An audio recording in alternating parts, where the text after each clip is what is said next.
Primitive cell होता है या जो सब सेल को जन्म देता है उसको हम बोलते हैं स्टेम सेल।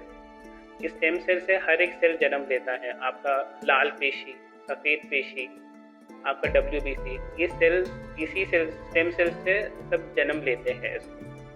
अभी बोन मैरो प्रोसीजर क्या होता है? पहले तो बोन मैरो प्रोसीजर 2 टाइप के रहते हैं। एक तो होता है ऑटोलोगस होता है, एक होता है एलोजेनिक होता है। ऑटोलोगस में पेशेंट के ही जो ये स्टेम सेल्स होते हैं लेते हैं, उसको एक जगह पे कलेक्ट करते हैं।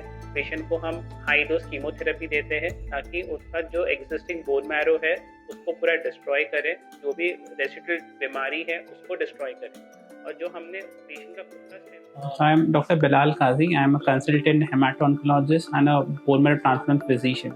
तो हम पहले बोन मैरो क्या होता है उससे स्टार्ट करेंगे। बोन मैरो हड्डी में हमारा एक जगह होती है, उसको मैरो बोलते हैं, जहाँ पे सब सेल्स बनते हैं। तो इस सेल्स का जो सबसे प्रिमिटिव सेल होता है या जो सब सेल को जन्म देता है उसको हम बोलते हैं स्टेम सेल। इस स्टेम सेल से हर एक सेल जन्म लेता है। आपका लाल पेशी, सफ़ेद पेशी।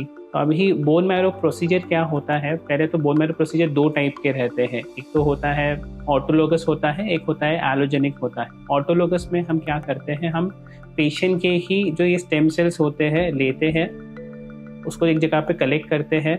पेशेंट को हम हाई डोज कीमोथेरेपी देते हैं ताकि उसका जो एग्जिस्टिंग बोन मैरो है उसको पूरा डिस्ट्रॉय करें, जो भी रेसिडुअल बीमारी है उसको डिस्ट्रॉय करें। और जो हमने पेशेंट का खुद का स्टेम सेल कलेक्ट किया था, हम उसी को वापस देते हैं ताकि वो न्यू बोन मैरो जनरेट करने में हेल्प करे। दूसरे टाइप का बोन मैरो ट्रांसप्लांट होता है, उसको हम बोलते हैं एलोजेनिक ट्रांसप्लांट। भी एलोजेनिक ट्रांसप्लांट भी 2 टाइप के होते हैं। उसमें एक होता है रिलेटेड होता है, एक होता है अनरिलेटेड होता है। रिलेटेड मतलब क्या? आपका जो डोनर है, आपके कोई घर वाला है, कोई आपका रिलेटिव है, उसको हम बोलते हैं रिलेटेड डोनर्स।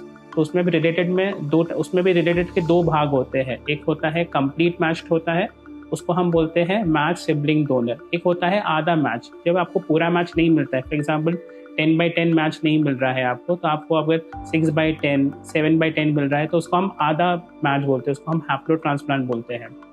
ये हो गया रिलेटेड ट्रांसप्लांट।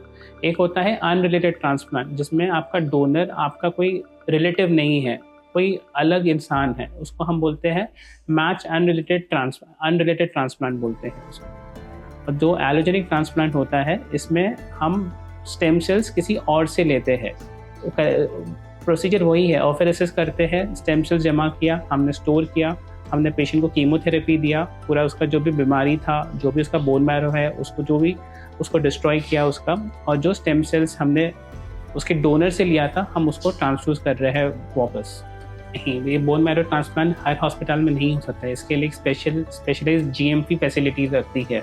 तो ये आप जो बोलोगे कि स्पेशल सेंटर्स होते हैं जिनमें GMP फैसिलिटी रहती है, जहाँ पर आपको एक सेपरेट रूम्स होते हैं इनके अंदर। जैसे आपका हेपा फिल्टर रूम रहेगा, पॉजिटिव प्रेशर रूम रहेगा, बिकॉज आप इनको एकदम हाई डोज कीमोथेरेपी दे रहे हो, इनका पूरा बोन मैरो अब्लेट कर रहे हो, पूरा डिस्ट्रॉय कर रहे हो, तो ये इन्फेक्शन से बहुत प्रोन हो जाते हैं। तो आप कोई भी नॉर्मल वार्ड में इनको नहीं कर सकते हो।